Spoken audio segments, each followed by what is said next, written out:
आज पाकिस्तान तहरीक-ए-इंसाफ के झंडे ही झंडे हैं हर तरफ, और इन झंडों के दरमियान में आपको नजर आ रहे होंगे शेर अफजल मरवत।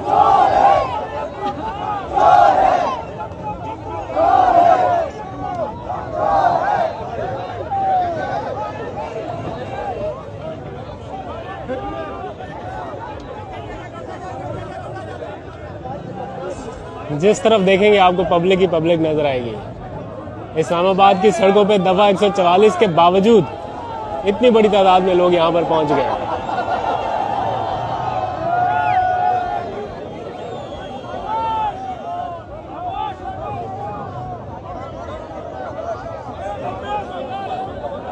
शेर अफजल मरवत की बात इस टाइम कोई नहीं सुन रहा, तो गुस्सा चढ़ा हुआ है उन्हें।